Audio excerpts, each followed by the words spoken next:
पूरी दुनिया रहस्यों से भरी हुई है, जिनका ना तो कोई आम इंसान पता लगा सका और ना ही किसी वैज्ञानिक ने इनके रहस्यों से पर्दा हटाया। आज हम आपको एक ऐसी रहस्यमय घटना के बारे में बताने जा रहे हैं जिसका रहस्य आज भी बना हुआ है। इसकी हकीकत आज तक कोई नहीं जान पाया।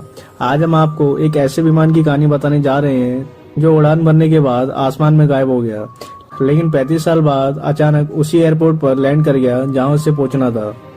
हम बात कर रहे हैं सैंटियागो एयरलाइंस के विमान संख्या 513 के बारे में। दरअसल सैंटियागो एयरलाइंस की फ्लाइट संख्या 513 ने पश्चिमी जर्मनी के आकेन एयरपोर्ट से 4 सितंबर 1954 को उड़ान भरी थी। 88 यात्रियों और 4 क्रू मेंबर्स के साथ उड़ान भरने वाले इस विमान को 18 घंटे बाद ब्राजील के पोर्टो एलेग्रे एयरपोर्ट पर लैंड करना था, लेकिन उड़ान भरने के कुछ घंटों बाद ये विमान आसमान में गायब हो गया। विमान का संपर्क एयर ट्रैफिक कंट्रोल से टूट गया। तमाम कोशिशों के बावजूद इस विमान से एटीसी का कोई संपर्क नहीं हो सका।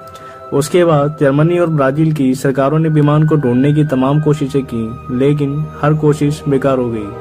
विमान में सवार 88 यात्री और क्रू के 4 सदस्यों का कोई पता नहीं चल सका और न ही विमान का मलबा मिला।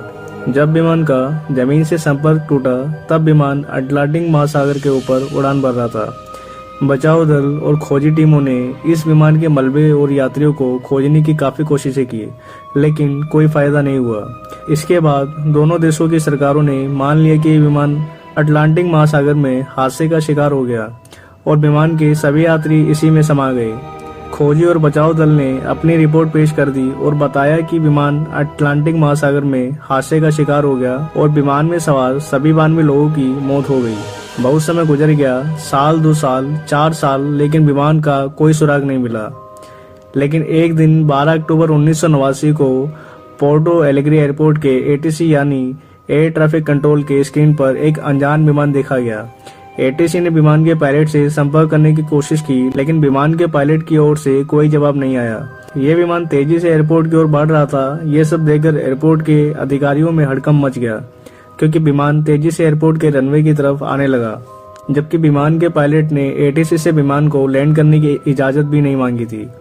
एटीसी ने जल्दी से उस रनवे को खाली करा दिया जिसकी ओर ये विमान आ रहा था।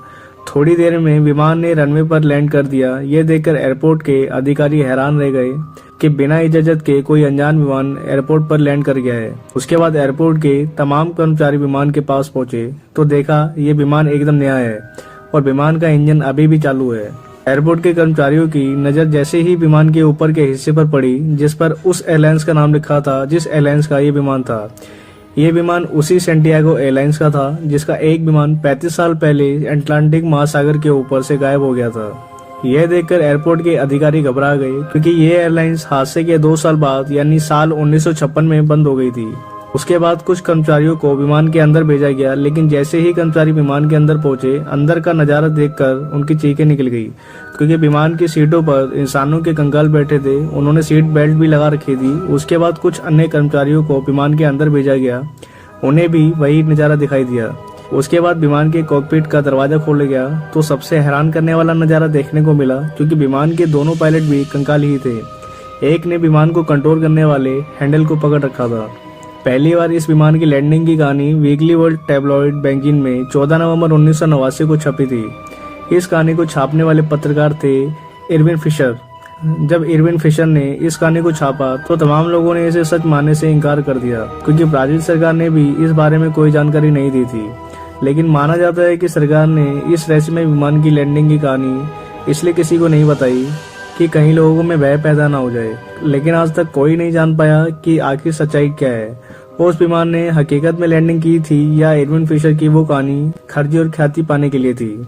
इस बारे में आपकी क्या राय है, हमें नीचे कमेंट कर जरूर बताएं। अगर ये वीडियो आपको अच्छी लगी तो लाइक करें, अपने दोस्तों के साथ शेयर करें, और अगर आपने अभी तक हमारे चैनल को सब्सक्राइब कर बेल आइकन को नहीं दबाए तो इसे दबा लें, क्योंकि मैं आपके लिए ऐसी इंटरेस्टिंग और रोमांचक वीडियोस लाता रहता हूँ। धन्यवाद।